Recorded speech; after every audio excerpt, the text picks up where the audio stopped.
Just look at me. I'm looking. And start off by telling me your name, where you live, and what you do. My name is Gary Mack, G-A-R-Y-M-A-C-K. I'm the curator at the 6th Floor Museum at Dealey Plaza. I live in Arlington, Texas, as of a couple weeks ago. Are you native to Texas? No, I was born in a Chicago suburb and moved around with parents and wound up in Texas in summer of 1976. So what keeps you in Texas? What do you like about it? Well, I moved here for the work opportunity, and as part of my work in the radio business, I got to meet a lot of the Kennedy assassination researchers, and I developed an interest in the subject the year before, and it was just a fascinating place to live, and my professional career has always been here, and I've enjoyed it ever since. So what, you were doing radio work when you got interested in? Yeah, I had been working in Wichita, Kansas at a top 40 AM rock station there, KLEO, and I was there in 1973, and this was in the era of the Watergate revelations and revelations in the congressional investigations about Cuba and all these nefarious deeds that the U.S. government was involved in. And it was also the period of time when the Zapruder film of the assassination was shown on national television the first time. And as I recall, the ABC affiliate in Wichita didn't normally carry that program. It was Geraldo Rivera's late-night talk show called Good Night America, but they didn't carry that program in Wichita, as I remember. I think they had a late-night movie or something. But there had been some publicity about it, and I was curious, and I wanted to see the film. And I knew the program director of the radio station that was affiliated with the television station, and I called him and asked if he could set it up so I could watch the show when it was fed down by the network, and he said sure, and he did. So at 10:30 on whatever night it was, I was at Cake Television watching the broadcast of the Zapruder film, and it was just shocking as it was to everyone, and I just couldn't figure out how someone could be knocked backward and to the left by a shot fired from behind. It seemed to me, not being an expert of course, it seemed like the shot would have come from the front. So that started my interest in the assassination, and moving to Dallas and getting to know the people who'd studied it all these years made it much easier to get involved with all this. So tell me about the progression of the museum's development. And, I mean, you were in there long before you actually had a position here, right? Yeah, I don't remember the exact day or year, but it was somewhere in the early or mid-'80s, and I got a phone call from Conover Hunt, and she was the project director, and she and others were involved in trying to get a museum going. She and Lyndall and Adams were knocking on doors and asking for help, and we want to build a tasteful museum to handle this controversial subject, and they'd gotten my name and number from someone in town who said, well, that Gary Mack knows a lot about the films and photographs, maybe he could help you get some pictures. And at this time I was working as an announcer and a producer at KXAS TV, the NBC affiliate here in Dallas-Fort Worth. So she was an interesting woman, and still is, and we're still very good friends and have been, golly, 20 years or so. And I remember there were times when she and Lyndall were just absolutely beat down to the ground by people, closing doors in their face and saying, well, this is a terrible Kennedy assassination subject, you ought to be ashamed of yourselves, that kind of stuff. But my role was in the early days was just to give some information and advice anytime they needed it. And then as the museum became a reality, and of course in those days it was just an exhibit, it wasn't thought of as a museum. In fact, it was specifically designed not to be a museum. It was just going to be an exhibit, just to tell the story. But they realized they needed some video up in the exhibit, and I was one of the people that they contacted to put together some films and tapes and advise them on what images were out there. And John Sparks over at Channel 8 was one of the other people. Channel 4, the CBS affiliate at that time, had some kind of policy, and they were not They did not participate. They did not let us use any of their footage.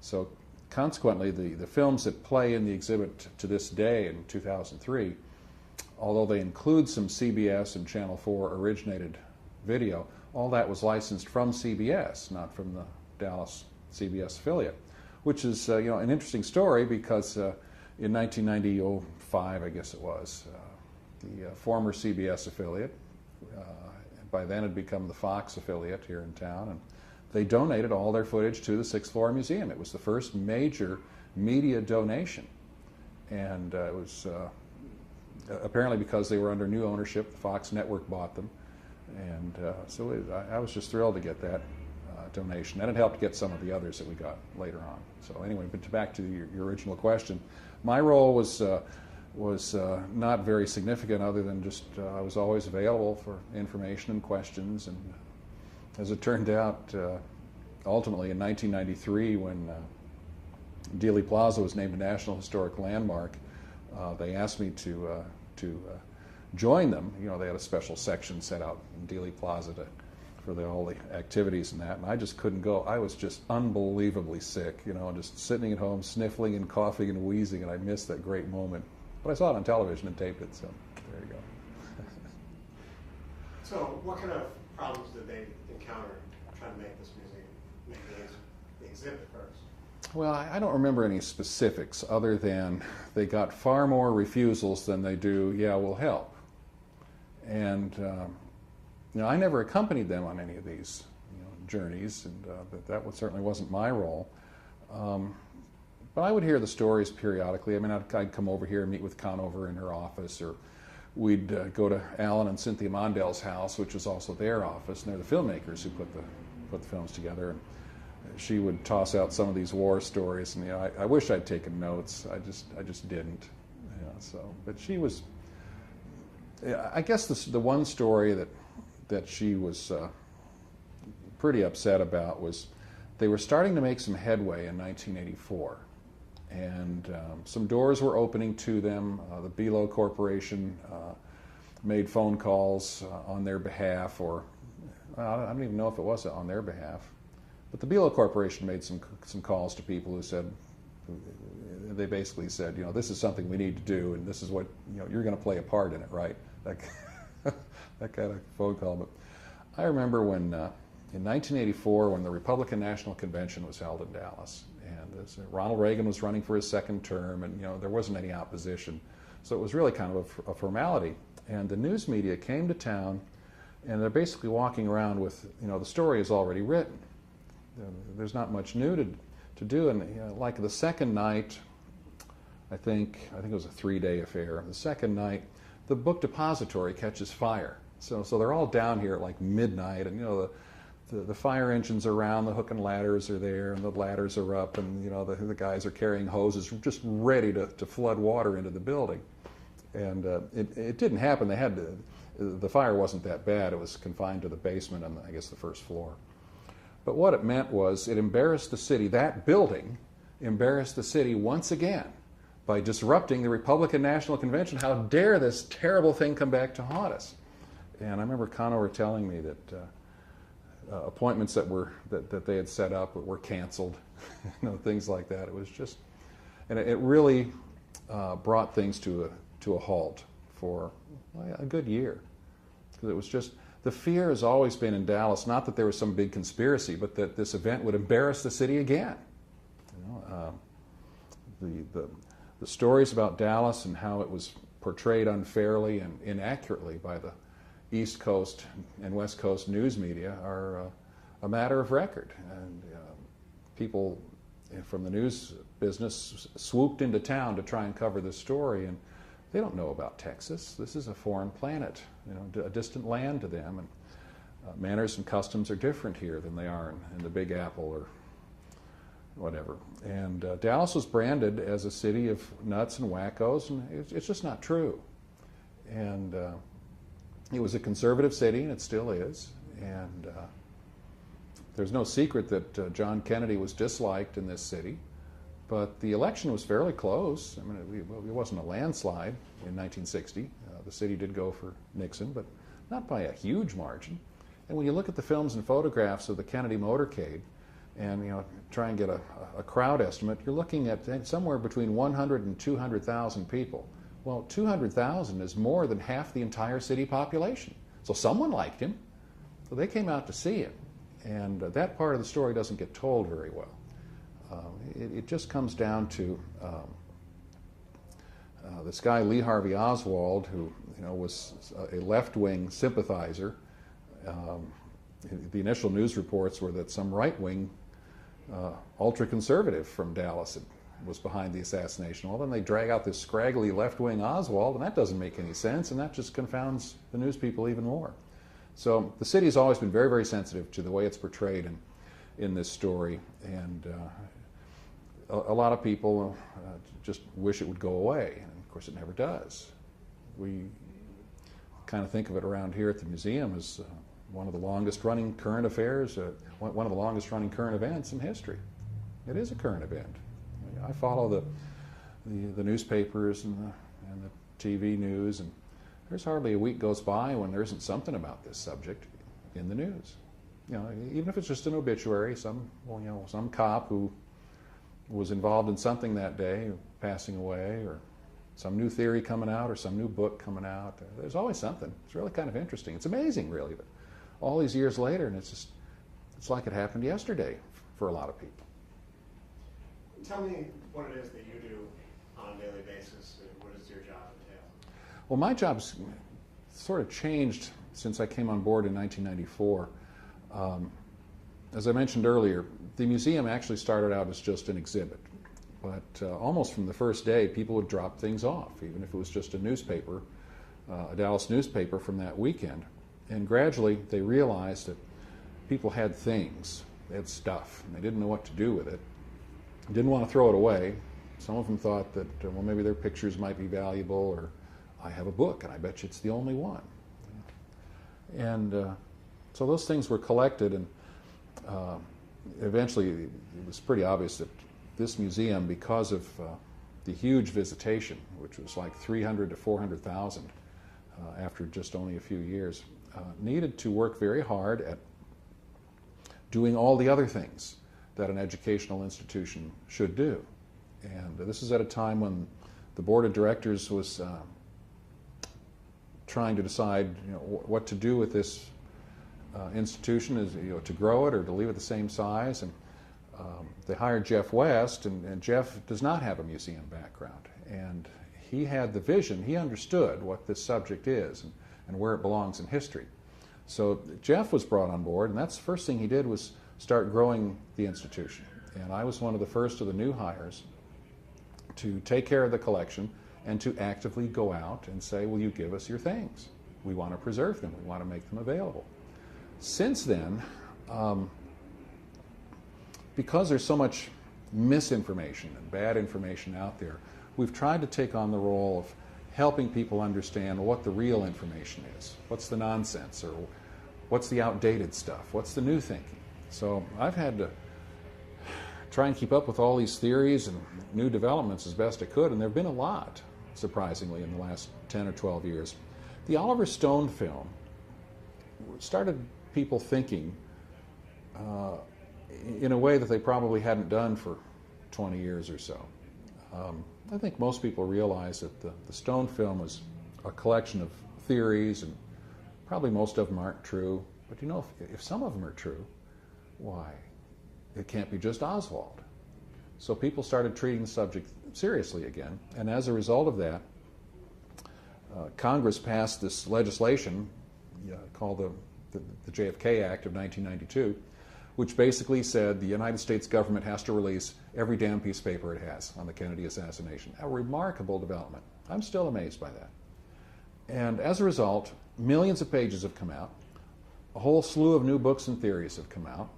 There's new information out there. There's nothing that changes the fact that Lee Harvey Oswald probably did it. But there's enough information, and there are enough holes in the story that reasonable people can look at this information and wonder, well, what the heck really happened? So, as best we can figure out now, the role of the museum is to try and help people sort through that stuff without putting our own spin on things. I mean, we all have our own pet theories and beliefs as to what happened, and we're supposed to leave those at home. And in my role as the curator, I'm supposed to know both sides, or all 15 sides. I don't know if I can do that, but someone's got to at least make an attempt to have the straightforward facts out there.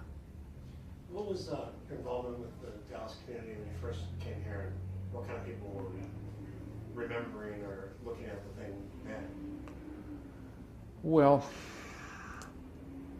actually, when I first came to Texas in 1976, I lived in Fort Worth. The radio station I worked for, the offices and studios were in Fort Worth, actually on the west side. So I lived in far southwest Fort Worth, and I rarely came over to Dallas.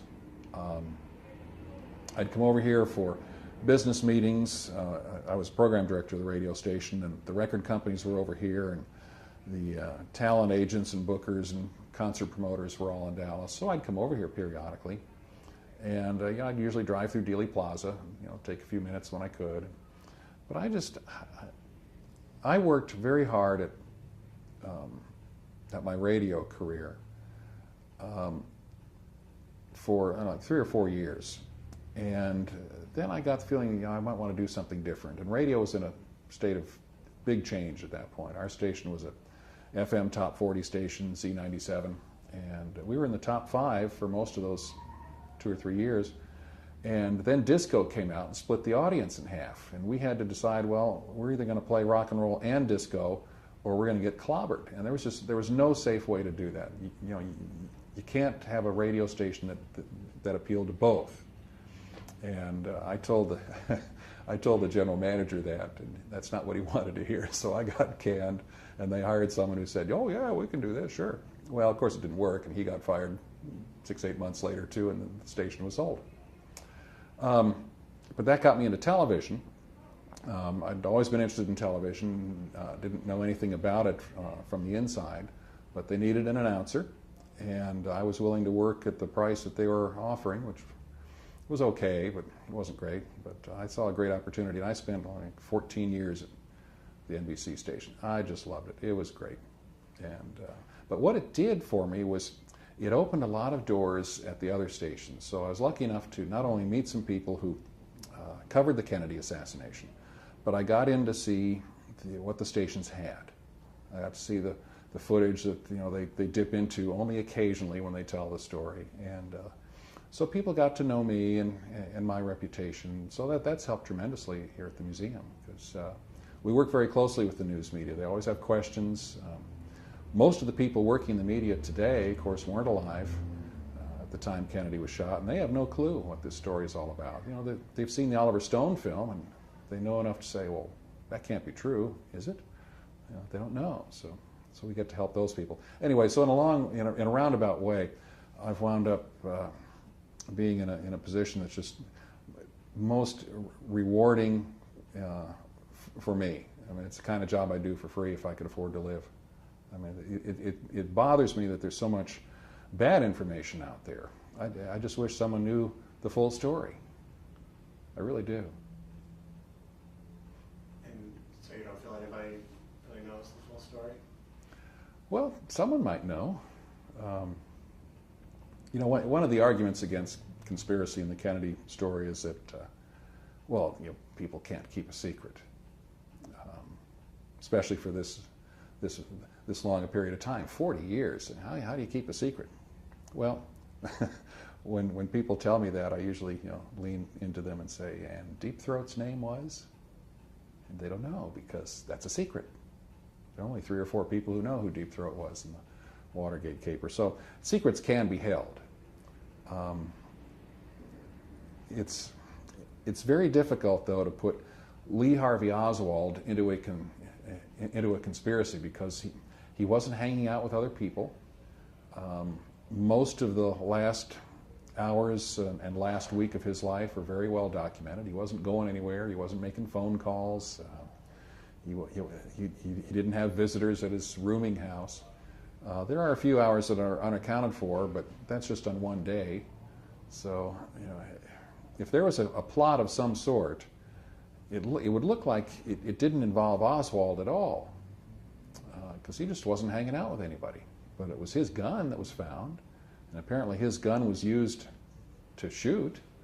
So who could have had access to it? Who fired it? So it's very difficult to come up with a plausible conspiracy theory when you got a guy like Oswald who was a loner. He really was a loner. So I don't know. You know, I'm staying tuned for the next chapter, and I'm sure there'll be another one real soon. As far as keeping the secret, your deep throat example, it still makes me think like there's a lot more people who need to be involved in a conspiracy of this magnitude than the number of people who know deep throats. Well, maybe, but it could have been just a very, very good, well-constructed plot. I mean, you would have to know where Oswald's rifle was. You'd have to get it without him knowing about it. So let's say you knew that it was out at the house in Irving. You'd have to go get it without anyone in the house knowing. And you'd have to hope that on a whim, Oswald the night before wouldn't think, hey, I'm going to go look at my rifle. You know, he would have found it was gone. And there are all sorts of little problems like that you run into. You'd have to make sure that Oswald didn't call in sick that day. What if Oswald didn't come to work today? You can't fire his gun, so you have to go get some other gun. Well, then what do? You have to make sure that Oswald and his whereabouts are unknown at the time of the shooting. I mean, when his coworkers said, "Hey, Lee, let's go watch the president," what if he had said, "Okay"? Well, then what do you do? So that's where these conspiracy theories fall apart. They aren't practical. You know, they fail the common sense test. And yet, the evidence is that a significant number of people in Dealey Plaza thought shots came from either two locations or from a location other than the book depository building. And the fact that they didn't find anyone doesn't necessarily mean that no one was there. It just means they didn't find anyone. He got away. Well, how could someone get away? Well, I don't know. I do know that the Dallas police did not open up every single car that was parked in the parking lot. There are photographs in the museum's collection showing two officers writing down information as the cars left the parking lot that afternoon. Well, where's the list? Well, no one knows. The list has vanished. So, does that mean something sinister? Well, not necessarily. It just means that the list is gone. I mean, someone might have thought, well, this is ridiculous. These people are all book depository employees. We know who they are. And their whereabouts are accounted for, so we don't need this list. But that doesn't make any sense either. So, I don't know. I don't know. What was your involvement with the House? The House Select Committee? Yeah. I didn't have any direct connection with them. I certainly didn't work with them on anything. As the one who theorized that the assassination might have been recorded, I listened to the Dallas police recordings of the radio broadcasts, and that was my theory, that there might be as many as 7 shots. I found a place on the tape that had noises that sounded like they could be distorted gunshots, and there were 7 of them, and I thought, well, golly, there could have been as many as 7 shots if these are shots. And I wrote an article about that for one of the conspiracy newsletters.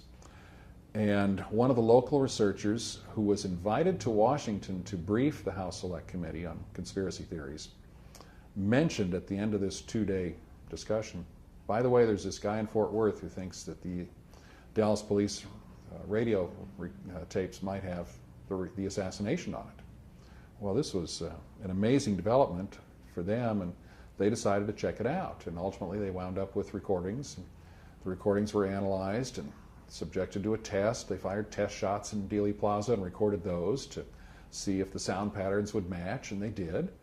And as a result of all that, the committee found that there were 4 shots fired that day, not 3, and that of the 4, the 3rd came from the grassy knoll.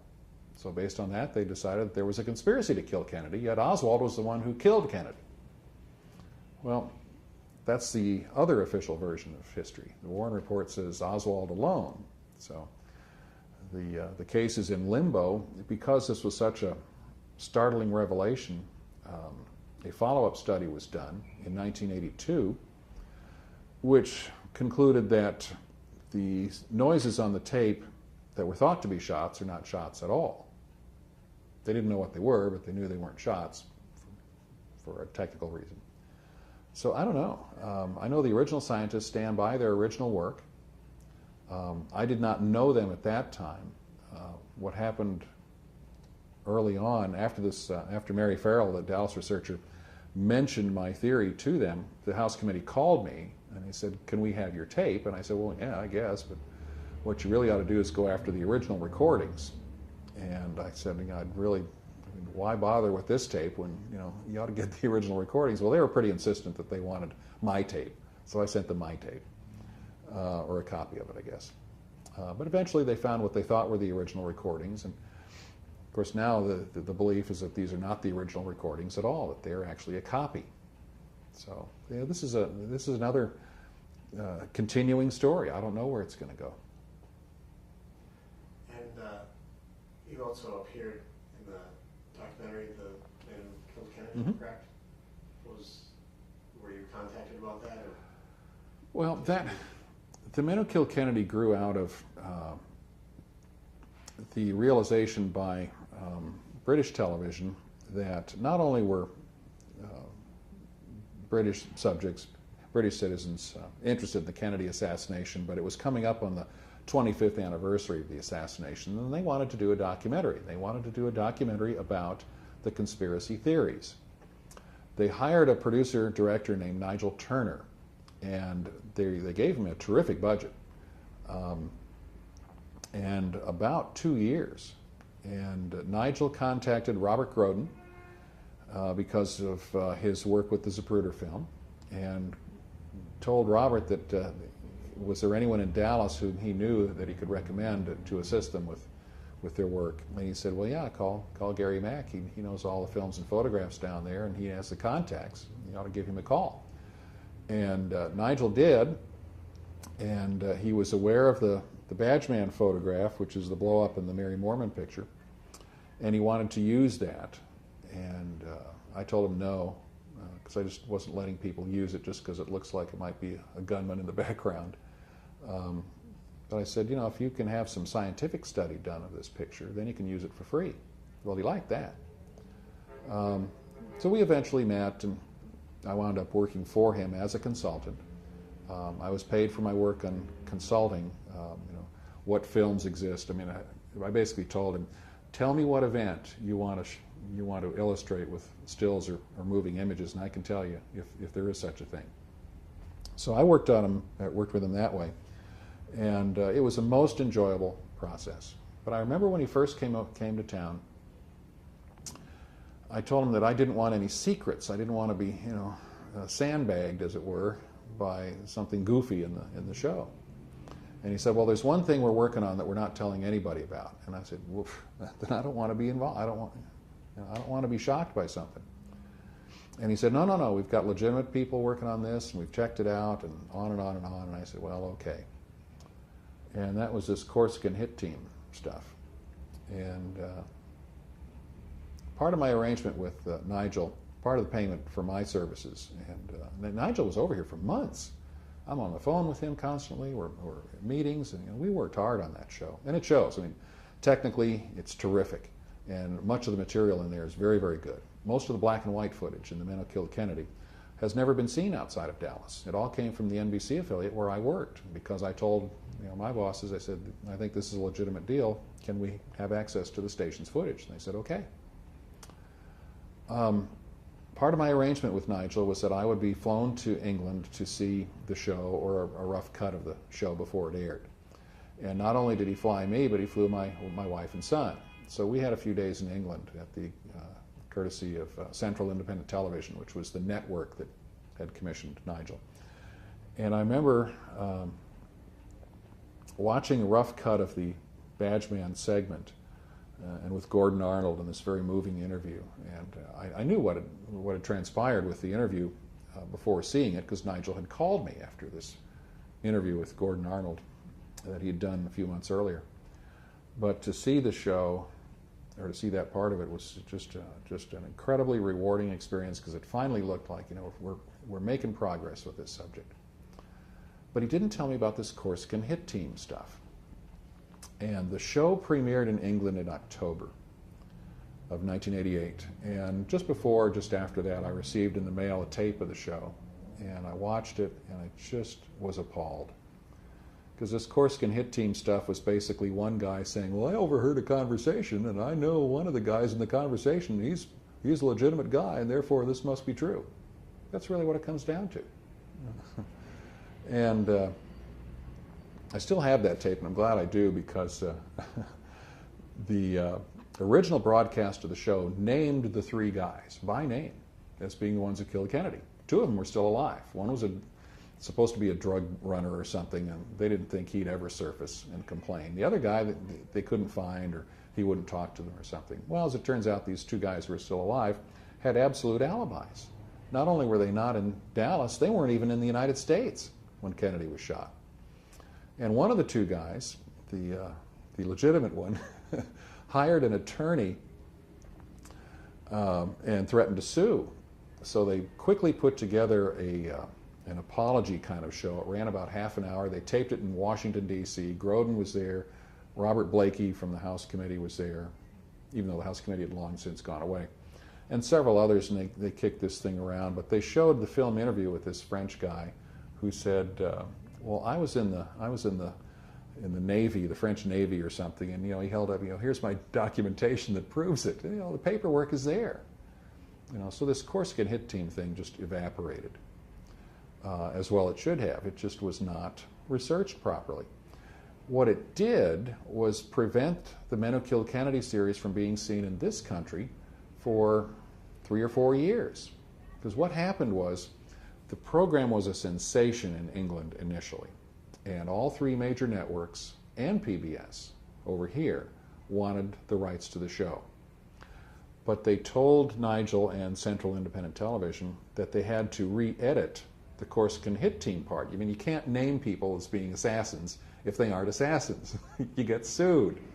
Well, the problem for Central was if they agreed to that, then that's the same thing as admitting we were wrong. And at that point, they weren't admitting that. They were still trying to check out the story. So eventually, as the full story came out that this Corsican hit team stuff was nonsense, everyone else, the networks lost interest. And so finally, it was re-edited. They settled with Central settled with the Corsican guy, and they re-edited that segment and wound up placing it on. I think it aired on the History Channel or A&E in 91. And it's been a staple of the History Channel ever since. It's I've heard from insiders that for many, many years it was far and away the most popular program A&E had ever run. And I heard from Nigel, a year after the premiere of the show, that Central had placed that show in syndication in virtually every English-speaking country on the planet. Several 100 million people have seen that show. And, Nigel meant well. I mean, I don't have any ill feelings toward the man, but, the Corsican hit team just killed that show. And there's a lot of good stuff in there. Some of it's been disproven since then, but, that was, 15 years ago. And a lot has come out since then. I wish I knew then what I know now about this subject. Very, very complicated subject now. Is it the Men Who Killed Kennedy? They also talk about the whole sewer idea. Well, the sewer theory is in part 6 of the Men Who Killed Kennedy. I was involved in parts 1 and 2 only. Parts 3, 4, and 5, I remember Nigel calling me, asking a couple questions, but my work was essentially in parts 1 and 2. Part 6 was done many years later, like in 95, 96 or something like that. And it's just nonsense, just nonsense. The sewer theory is ridiculous because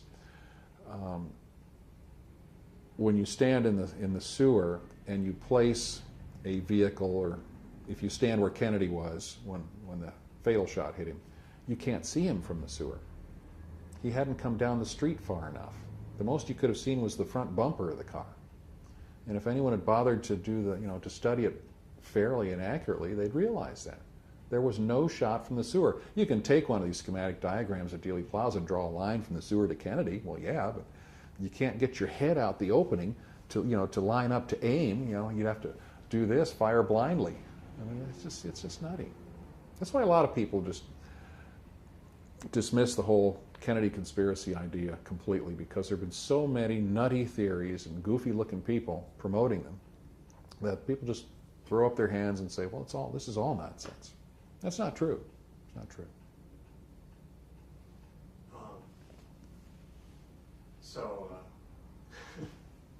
I was going to ask you what's the nuttiest theory you've ever heard, if you don't mind. How much? We don't have time for the nuttiest theory. Well, I don't know. You could pick any of them. Jackie did it. That's one of the nuttiest. She knew about his womanizing, and she went to Aristotle Onassis, and he hired one of his buddies or something like that to kill him. I don't know. There are more nutty ones than good ones, unfortunately. Yeah. Switch gears a little bit. All right. Go back to what did you think of President Kennedy as president? First? Well, I was a senior in high school when he was killed, and I wasn't politically active. I remember watching him on television and kind of chuckling at his funny accent, and he pronounced Cuba as Cuber and things like that. But he was an interesting fellow, as I recall, and it was fun to read about him and see him on television now and then. My parents were staunch Republicans. They would never have voted for Kennedy. And this is, even though I was 17 at the time and turned 18 in the summer of '64, I wouldn't have been able to vote in the '64 election. I think you had to be 21 in those days. So, but I remember my dad and mom talking about him, and he wasn't getting things done. And the record's pretty clear. I mean, he didn't get much legislation passed through. But the ideas and the things that he's remembered for were carried out to a great extent by Lyndon Johnson. The Civil Rights Movement, that was legislation that Johnson pushed through, but it started in the Kennedy administration. Kennedy gets credit for the space race. Well, of course, it didn't start under him. It started in the Eisenhower administration. But he's the one who said that we're going to set foot on the moon by the end of this decade. He basically said, we're going to make it happen. And those kinds of inspiring words and people who say them are so important to the nation and the nation's history. And that's why so many people think about him often and wish someone like him were still around. I have a good friend in town named Greg Martin, Mitch Martin to his friends. And Mitch is a conservative and a Republican, huge fan of John F. Kennedy. He probably wouldn't have voted for him, but just admires the man greatly. And Mitch was also a big fan of Ronald Reagan. He just marveled at the similarities between the two, how basically Reagan, as a liberal Republican, which, if that's a contradiction of terms or not, was basically doing the same thing that John F. Kennedy was doing. And of course, Reagan would often borrow Kennedy's phrases and things like that.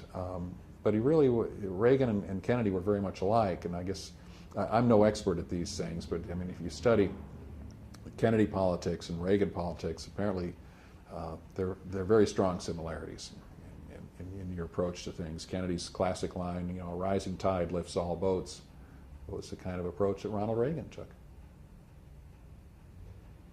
Can you tell me the story of where you were that day? You bet. I was having lunch in the cafeteria at George Washington High School in Denver. And this was a Friday, and my favorite soup was and still is potato soup, and we always had potato soup on Friday. And I was eating my potato soup. It was 11:35, 11:40, somewhere there. And I was with 3 or 4 of my friends, Jim Bonney and probably 2 others. And our table was near the door to the cafeteria. And this was a big high school. This was only the second year it was open. Our graduating class was like 800. There were 2,200 in the high school. And I remember the assistant principal walked in and he stood right next to our table. Now, when the grown-ups come in and they want the room to quiet down, they just walk in and stand there till people notice them. And you hear, hey, quiet, that kind of thing. And as he was waiting for everybody to quiet down, I noticed his lower lip was trembling. He was really nervous, and it just seemed odd because we'd seen him in the high school assemblies, and he'd come to step in and sit in on the classes now and then. This was very different, and I don't remember his words, but he said essentially we've heard a reporting that President Kennedy has been shot in Dallas. We don't know if it's serious or not. We'll try to keep you informed of what's going on, but at this point, at least, we're going to continue with our schedule. But listen to the PA system, see if we have any further announcements. Unbelievable. It was so shocking.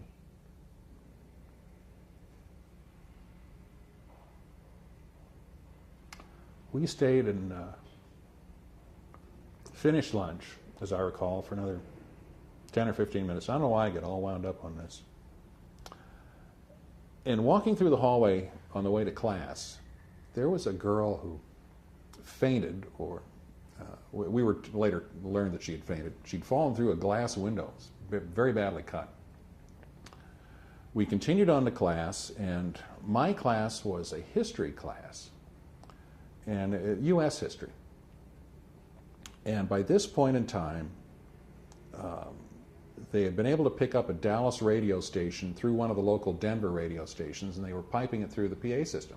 So we could actually hear the news broadcasts as they were happening. Very, very exciting. As it turns out, I didn't realize it then, but I know now it was KLIF radio, which had a very dramatic way of presenting the news and kind of over the top, with these important pronouncements and the way they talked and all that. It was very exciting.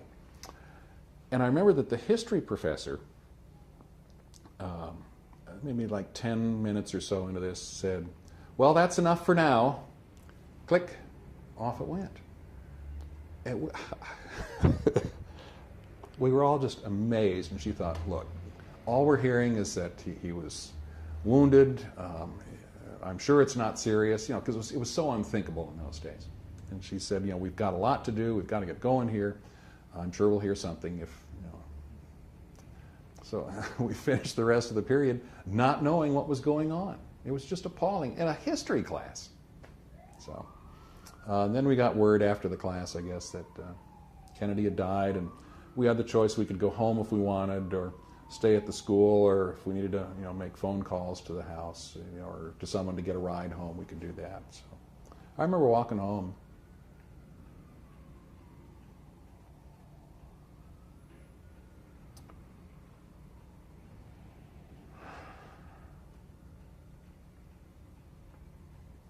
I remember watching all weekend, pretty much. And it was just, I remember in the early hours, it was very frustrating because we didn't have live cameras running around at Dealey Plaza. We had film cameras, and as I learned later, it took a while before the film could be shown on television. And we just weren't seeing much. There were people sitting behind desks, and they were talking about this terrible event, and you weren't seeing anything but people sitting behind desks for the most part. And eventually, I remember, our TV didn't have a remote control. Most TVs didn't in those days. And, I was up and down, back and changing channels. I remember the folks say, "Leave it on one channel, would you?" That kind of thing. What a bizarre weekend. And I remember after watching so many hours straight through that I slept late on Sunday morning. And my mom came up, my room was on the upper floor, and she woke me up saying, "They've just shot him, they've just shot him." And I'm thinking, what? Who? What? Oswald, they just shot Oswald.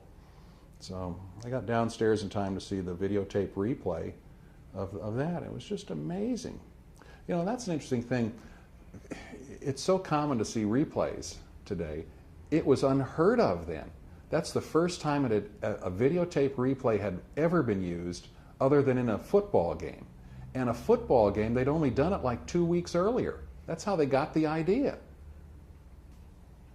So, when you look at the old videotapes, and it's amazing that so many of them survive, it was all black and white coverage. They didn't have any color to speak of. And it's so primitive. And to see that videotape replay was just amazing. Amazing. So, there you go. I'll change this tape here. Okay. Just about to run out.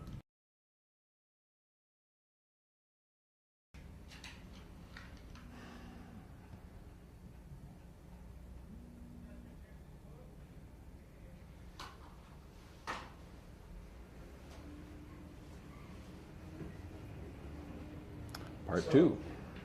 Yeah.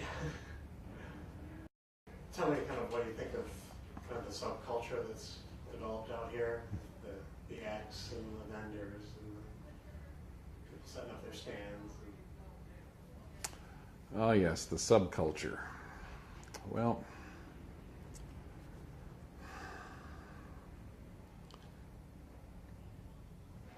it's still quite astounding to me that all these years later, most people don't believe that Lee Harvey Oswald did it all by himself. The public opinion surveys taken since that weekend show that fewer than 50% believe it was just Oswald. So at that level, the Warren Commission absolutely failed to convince most people of what had happened. And the public opinion surveys now generally are in the 70 to 90% range, which is pretty normal. I mean, when there's a big conspiracy theory out and you do a public opinion survey right away, the numbers are much higher. And then after, the following year, if there's nothing new, the figures are much lower. But there's just always been this unease about the assassination. And most people, if you ask them, well, what should we do about this? They say, well, nothing. The guy's dead. Let him rest in peace. But there's also a small group of people, and some of them are just really concerned. Most of them are just really concerned that this isn't right. They don't know what it all means or how it fits in, but they're just concerned. But some of them are just paranoid, and some are just typical government haters. So the folks who study the assassination and talk about the assassination tend to not be the historians and reporters. They tend to be the folks on the fringes for various reasons, which I guess isn't surprising. It's disappointing, because what's happened is the nutty theories get a lot of play and publicity, and smart people to look at them and just think, well, this whole thing is nutty, so I'm just going to ignore it. And what that means is, if there was something more to it than just Oswald, the time is probably lost now to be able to do something significant about it. But hey, I could be fooled. I could be completely wrong about that. It could be that there is something out there that just hasn't come out yet, and when it does, it will be significant. I mean, I don't know anything. I personally believe that the recording of the assassination, or what was thought to be a recording of the assassination, is a recording of the assassination. And that means two shooters, and I can't figure out how Oswald could be either one of them. But I don't know. The scientists could be wrong. I mean, they're not perfect. They're not supposed to be wrong, but sometimes they are. I don't know.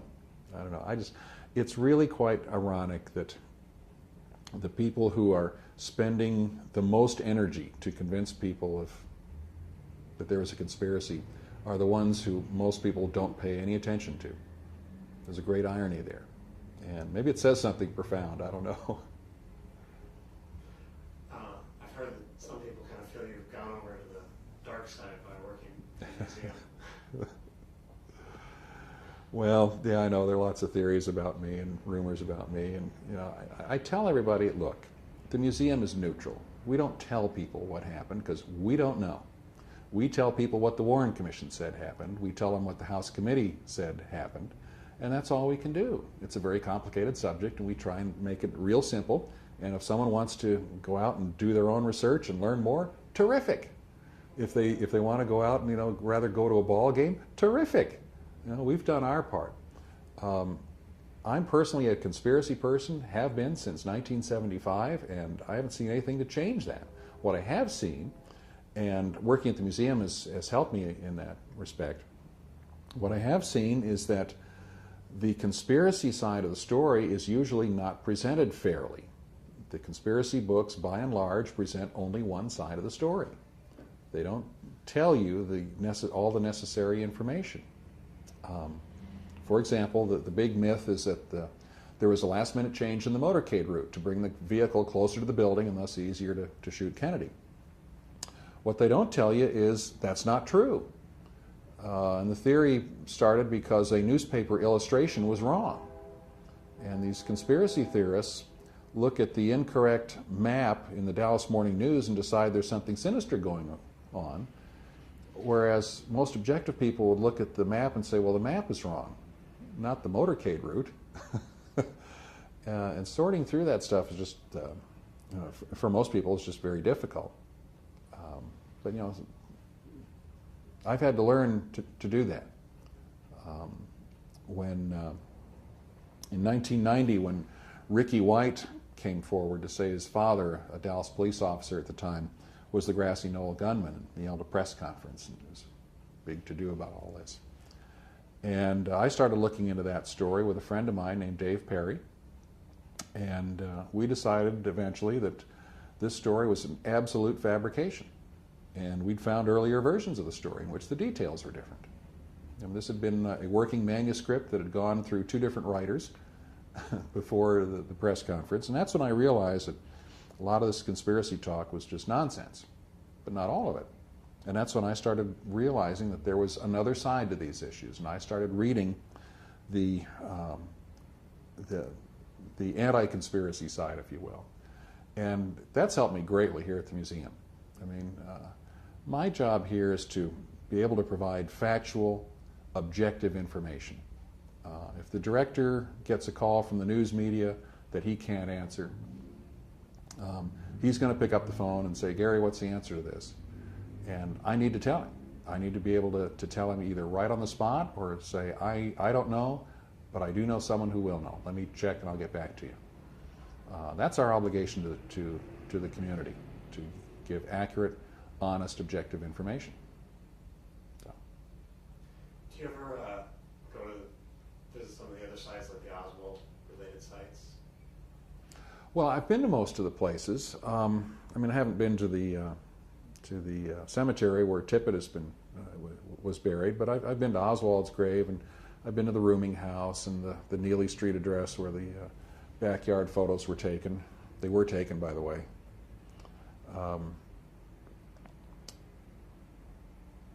And I've been to the sites in Oak Cliff, so I've seen the places. And it's like anyone who comes to Dealey Plaza the first time. It always looks so small when you're here. On television, it looks like this big open field or something. And when you walk around in the old Dallas police station, it's strange because the hallway is the same.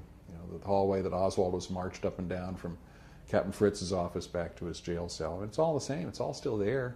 Same color and everything, that kind of putrid green looking stuff.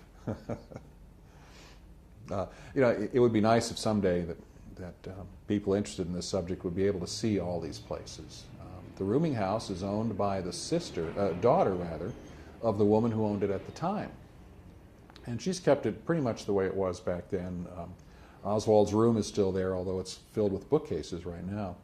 But it's essentially the same on the outside as it was then. And, it'd be nice to be able to walk around in there and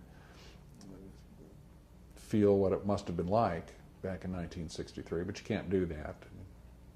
So that's unfortunate, but maybe someday that'll change. Can you tell me what you think of the Kennedy Memorial? The Kennedy Memorial. Well, the controversy about it is pretty well known. People don't understand what it means. It's an open tomb. The spirit of John F. Kennedy is not going to be confined anywhere. His memory is what you make of him.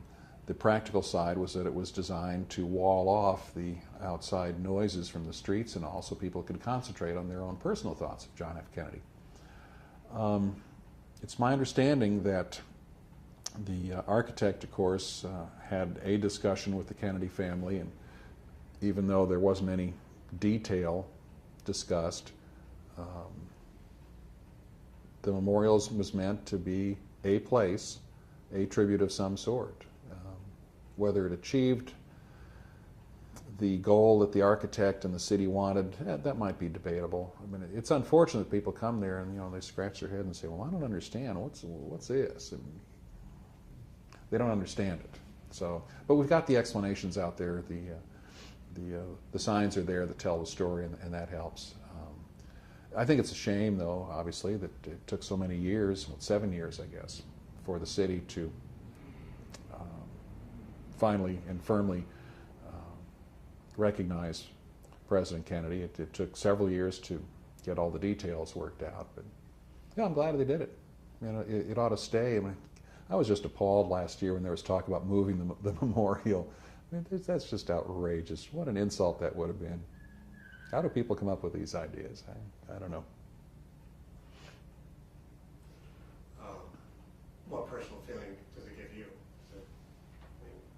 Do you feel that you connect with what the architect is trying to do? No, I really don't. I don't go over there to think about President Kennedy. I think about him all the time, every day, when I'm here at the office, and of course times at home. I would like to be able to just walk out the door and leave President Kennedy and that whole story right here in the building, but it doesn't work that way. So does Dealey Plaza still give you any kind of feeling, or now that you see it every day? Actually, I enjoy walking around the plaza now and then. I can't make sense of what happened. It doesn't make sense to me. I mean, it could have happened the way the Warren Commission said, but I just don't see it. It's so important that Dealey Plaza remain as is. The way it looks today in 2003 is fairly close to 1963. And I understand the museum's plans and the city's plans are to return it even more to 1963. It needs to stay that way. It really does, because the shooting and the surrounding events are so confusing. You really ought to have a place to go where you can walk around and experience what it must have been like. I don't know that it's going to answer any questions, but you need to be able to see the place and be in the place to understand what happened in the place.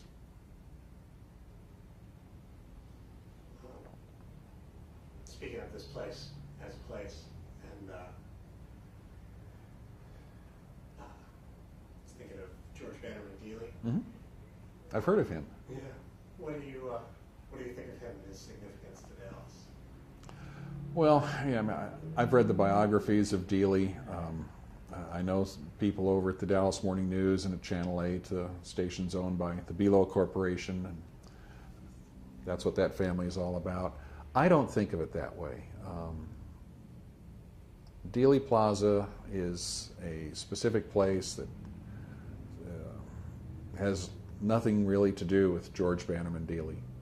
And although I do wonder on occasion what the Dealey family and people close to the Dealey family must make of all this. I mean, because, you know, when there are news stories about the Kennedy assassination or the books or the movies, you know, they always mention Dealey Plaza. Their name is just, you know, wrapped up in this thing. And they had nothing to do with it directly, I mean, I assume. But people often point to them, or at least point to the editorial pages of the Dallas Morning News as being partly responsible for belief that the city was a city of wackos. And I didn't realize this for a long, long time, that the Dallas Morning News editorially was very much against John F. Kennedy. And they always gave a lot of space on their pages, as did the Dallas Times-Herald. I mean, it wasn't just the Dallas Morning News. Both papers gave a lot of space to folks like Edwin Walker and other right-wingers in this town. And the reality is that there were, well, a couple hundred people like that, and they made the news on a regular basis, but most people just ignored them. That's the story that doesn't get out, that people outside of Dallas who came here to cover the assassination, they didn't understand that. They didn't realize that the locals paid no attention to Edwin Walker or folks like that. And that's a shame. And, you know, that story needs to come out. And some of the articles that have appeared in recent years have mentioned that, finally. So. Well, one thing I just thought of, I had noticed when I was filming over there by the monument, and there's a monument to fallen police officers. Mm-hmm. And the names are almost illegible, except for Tippett. Have any idea? I have no idea about that. I mean, I'd heard that story and I hadn't seen it though. But yeah, the Kennedy assassination is it's a runaway urban legend these days. It's very difficult for most people to figure out what's true and what isn't, and the prominent names are going to remain prominent. There were a lot of officers who died in the line of duty, probably doing more courageous things than Tippit was, but they'll never get remembered because they weren't shot by Oswald. So, I don't know. You have any thoughts on Kennedy in comparison with other presidents you've known in your lifetime? Wow, that's a great question. No,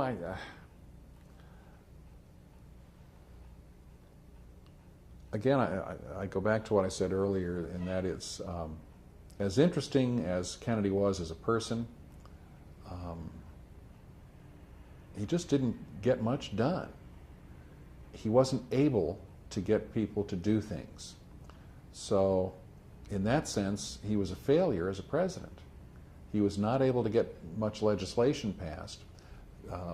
Oliver Stone won't tell you this, but the reality is that the public opinion polls in 1963 for President Kennedy were extremely low. He was down in the low 30%, and maybe in the upper 20s.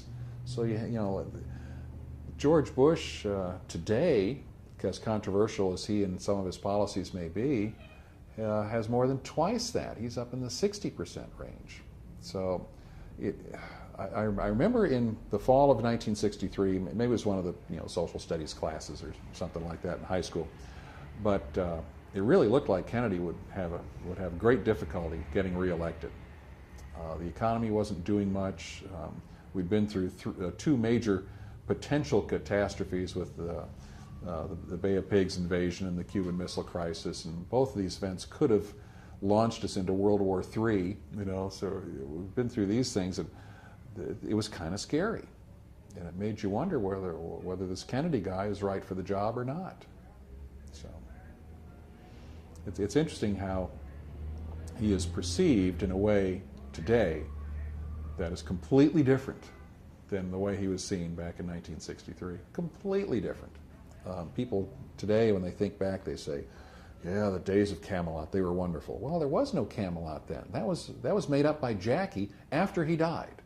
In a interview with Theodore White with Life magazine, she mentioned that was his, the musical Camelot was his favorite, and he used to listen to the record album all the time.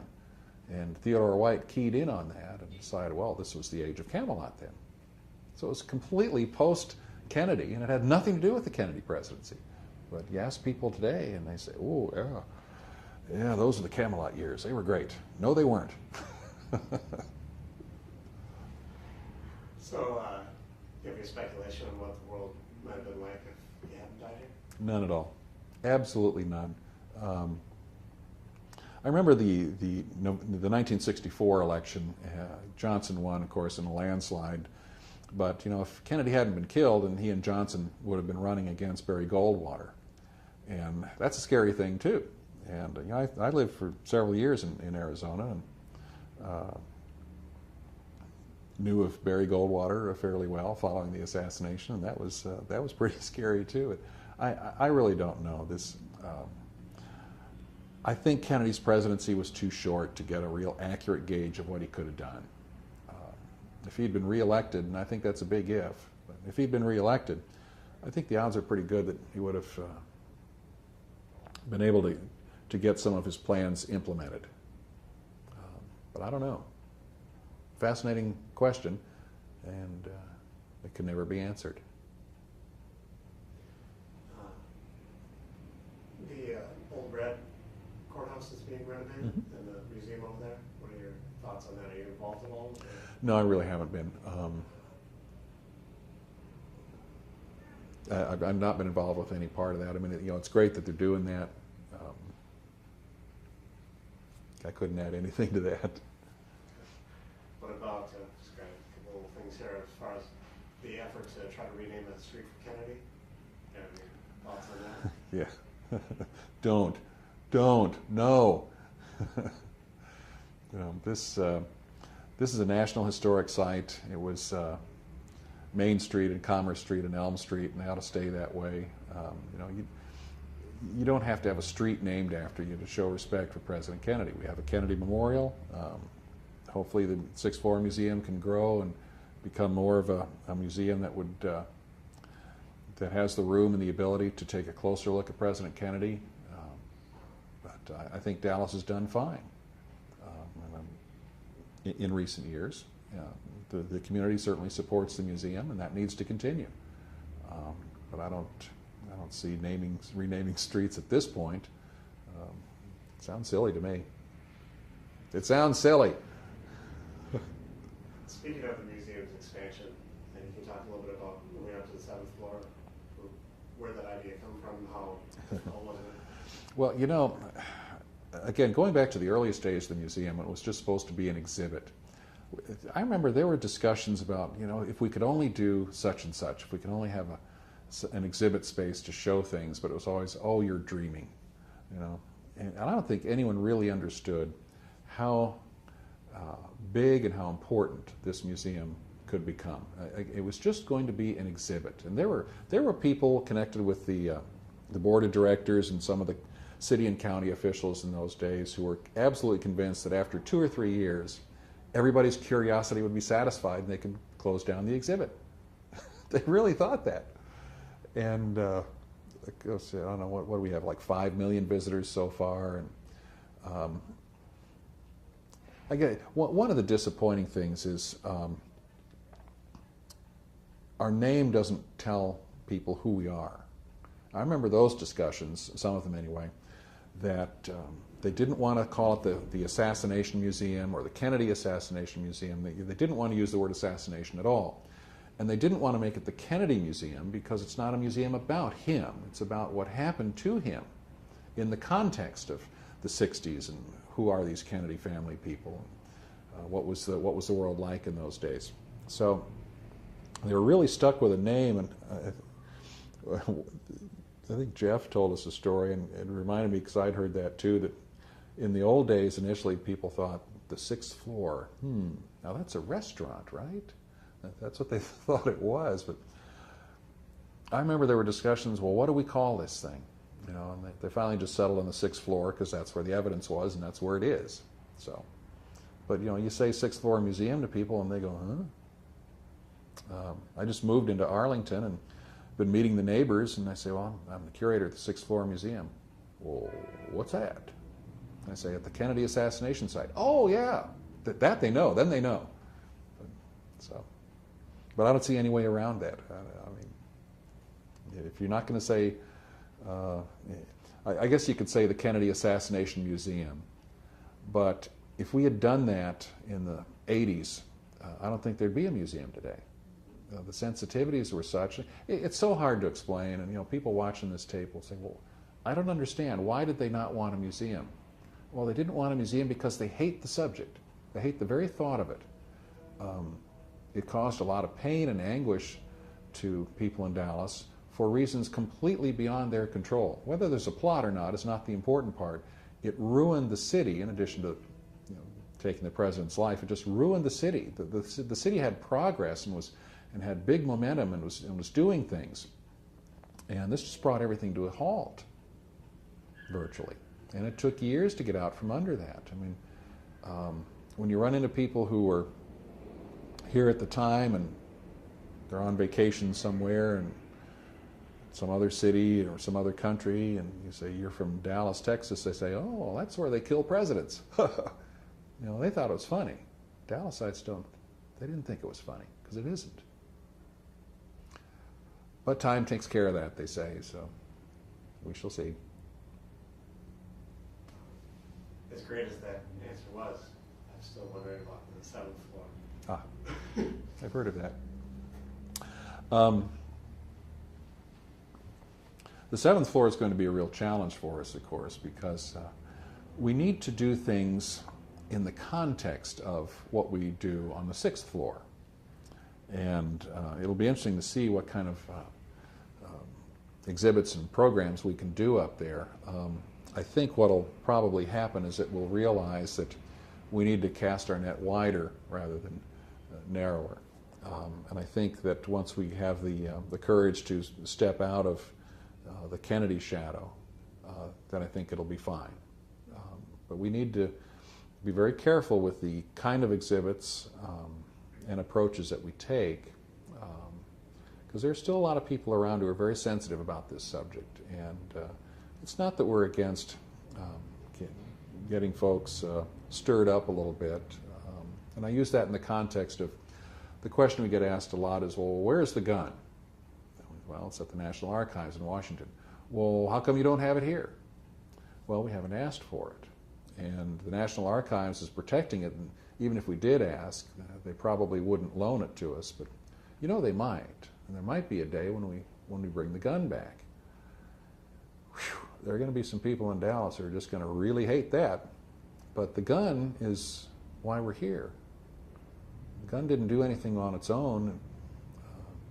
Someone held that gun and squeezed the trigger. And whether it was Oswald or someone else or a whole team of people, I don't know, but the gun did it. It needs to be here someday. So we'll have to see.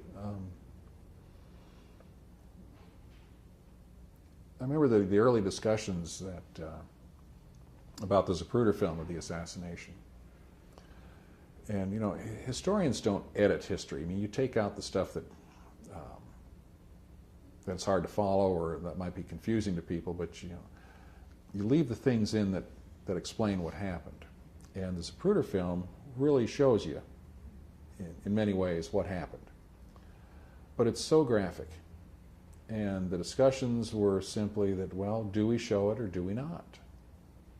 And one of the objections, of course, is that the film in itself is misleading. If you zoom in on President Kennedy and slow it down, you see that his head goes forward and down a little bit first, and then there's this violent backward motion. Well, you miss that completely when you're looking at the film normal speed, the normal way. So in a sense, by showing it that way, you're showing history out of context. You're not really seeing what's going on. But ultimately, the decision was made, and there was a lot of hand-wringing over this. But the decision was made because they anticipated, or we anticipated, they anticipated a lot of children coming through, that since there was no way to warn adults ahead of time, hey, your kids, you know, you might want to shield your kids from this, plus there's no place to put them. You know, how do you move people 40 feet away? You know, yeah, there's no way to tell them in 10 seconds, cover your kid's eyes. You know, there's just no way to do that. So we opted to not show the headshot frames. And we get criticized for that, and we knew we would. And so we get criticized either way, though. We get criticized if we did show it, and we get criticized because we don't. But that's okay. You don't need to see the man die to know that he did die. Do you think 50 years from now, 100 years from now, beyond, that people are coming to this site for the same purpose? No, I don't. You know, when the museum first opened, it was designed to address the needs of those who were old enough to remember the assassination firsthand. That was in 1989. Here in 2003, most people alive today were not alive then. They have no firsthand memory of this stuff. And a lot of them, their only real memory of the Kennedy assassination will be the Oliver Stone film. So as we upgrade and expand the exhibit dealing with the assassination, we're going to have to take into account that whole different way of looking at things. People today don't understand that the story about what happened was very simple, or so it seemed, in 1963, 1964. And it's only been the years worth of questions and realizations that not all the questions were asked because they didn't know all the questions. We still don't know all the questions. It's just not a simple story anymore. So we just need a way to address those concerns and hopefully put it in the context that people can understand why things were done or not done at the time. That would be our charge, and it'll be tough, but I'm sure it can be done. however the focus changes, do you think that this site would still be a draw because of that event? Well, history has shown that certain places in U.S. history continued to draw crowds for all sorts of reasons. Ford's Theater is one, the Little Bighorn, these important sites that tend to be mythologized will still be around.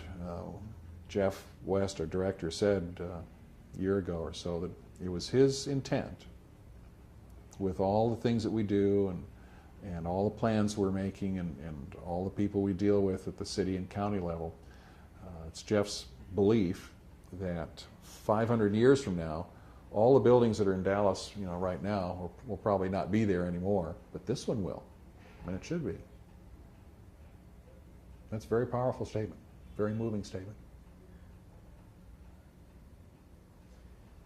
Is there one other thing. Do you have a political affiliation? Yes. You want to share it? No. Sure. I've been a registered Democrat all my life until moving to Dallas, and I was not impressed with most of the Democratic candidates over here, so I changed my party affiliation to Republican. So maybe I'll find some Republicans who are more like Democrats, just like Reagan and Kennedy. Now, I'll ask you my final question, which is there anything that I've missed or neglected? We've covered a lot of bases here, and like I said earlier, I do this job for free.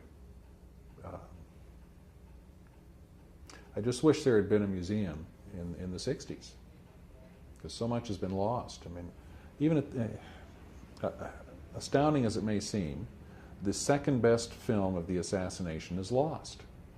Copies exist, but copies are never as good as the original, and things like that happen. The famous Mary Moorman photograph of the Kennedy assassination is almost completely white now. It's faded, and there's nothing you can do to stop the fading. I mean, I talked to the scientists at Polaroid. Some of their pictures faded, and they aren't real happy about all that, but they soon figured out how to stop that. But that was after the Kennedy assassination. So, yeah. But we're working to save the important material. We're storing a lot of it for people. Normally museums don't do things like that, but we went out and actively asked these people to lend us their films and photographs so we could store them properly, with the thought that maybe someday they'd be kind enough to donate them to us. And that has happened little by little. So at least 500 years from now, people will at least be able to see the films and photographs. They'll still be around, or the latest digitized version of them will still be around. That makes me feel good.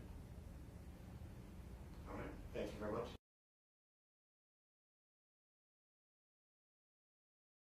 Phone calls on their behalf, or I don't even know if it was on their behalf, but the Dealey Corporation made some calls to people who said, they basically said, this is something we need to do, and this is what, you're going to play a part in it, right? That kind of phone call. But I remember when, in 1984, when the Republican National Convention was held in Dallas, and Ronald Reagan was running for his second term, and there wasn't any opposition, so it was really kind of a formality. And the news media came to town, and they're basically walking around with, the story is already written. There's not much new to do. And like the second night, I think it was a 3-day affair. The second night, the book depository catches fire. So they're all down here at like midnight, and the fire engines are around, the hook and ladders are there, and the ladders are up, and the guys are carrying hoses, just ready to flood water into the building. And it didn't happen. The fire wasn't that bad. It was confined to the basement and I guess the first floor. But what it meant was it embarrassed the city. That building embarrassed the city once again by disrupting the Republican National Convention. How dare this terrible thing come back to haunt us? And I remember Conover telling me that appointments that they had set up were canceled, things like that. It was just, and it really brought things to a halt for a good year, because it was just the fear has always been in Dallas, not that there was some big conspiracy, but that this event would embarrass the city again. You know, the stories about Dallas and how it was portrayed unfairly and inaccurately by the East Coast and West Coast news media are a matter of record. And people from the New York Museum, it was the first major media donation. And it was apparently because they were under new ownership, the Fox network bought them.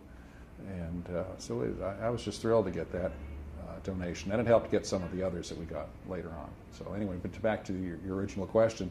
My role was not very significant, other than just I was always available for information and questions. And as it turned out, ultimately in 1993, when Dealey Plaza was named a National Historic Landmark, they asked me to join them. You know, they had a special section set out in Dealey Plaza for all the activities and that, and I just couldn't go. I was just unbelievably sick, you know, just sitting at home sniffling and coughing and wheezing, and I missed that great moment. But I saw it on television and taped it, so there you go. So what kind of problems did they encounter trying to make this museum, make the exhibit first? Well, I don't remember any specifics other than they got far more refusals than they do, yeah, we'll help. And you know, I never accompanied them on any of these journeys, and that certainly wasn't my role.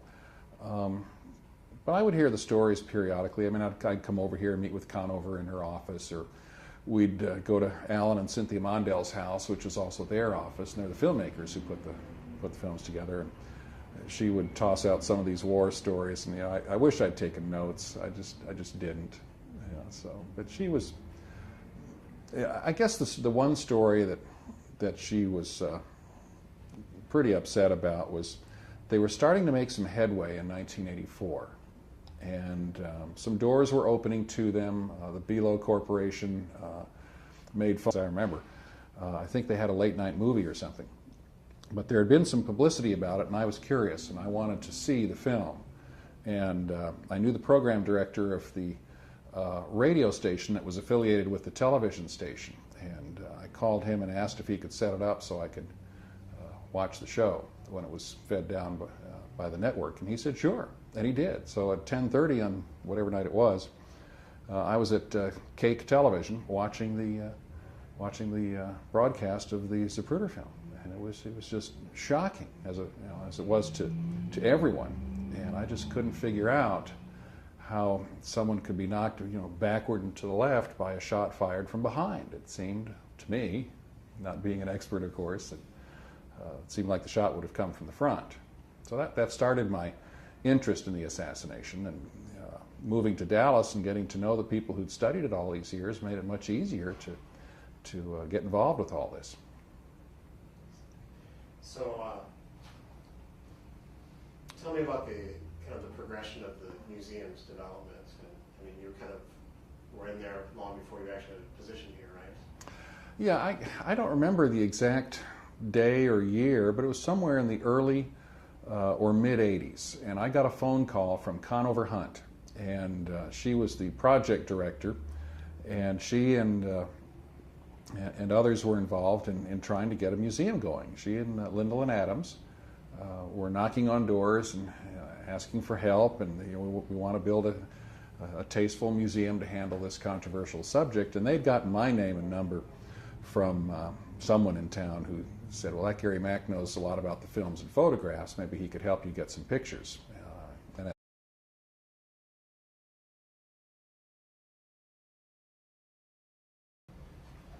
Okay, can you just look at me? I'm looking. And start off by telling me your name, where you live, and what you do.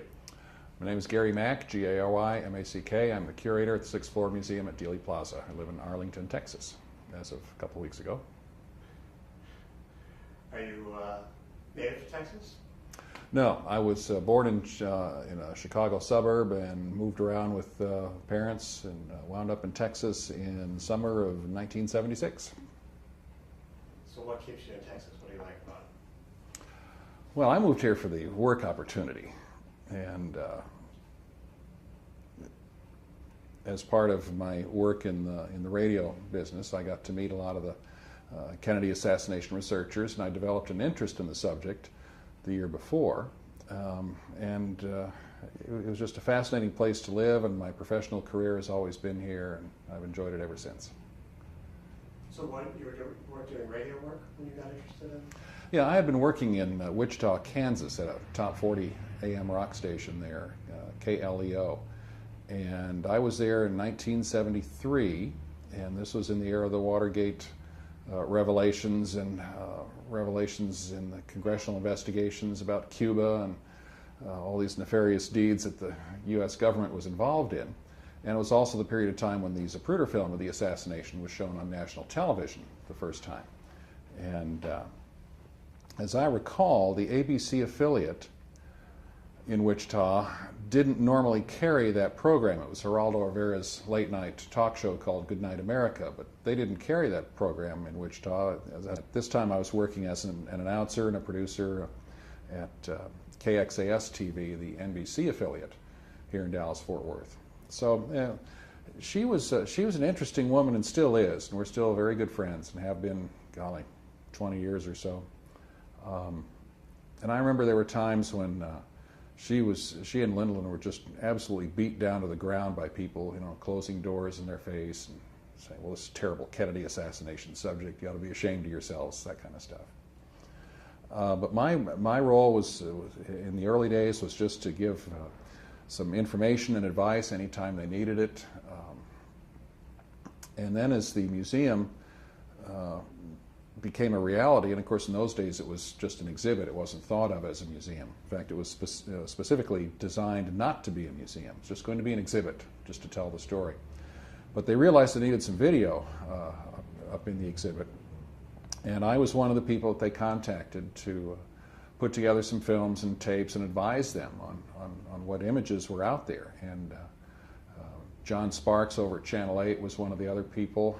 Channel 4, the CBS affiliate at that time, had some kind of policy, and they did not participate. They did not let us use any of their footage.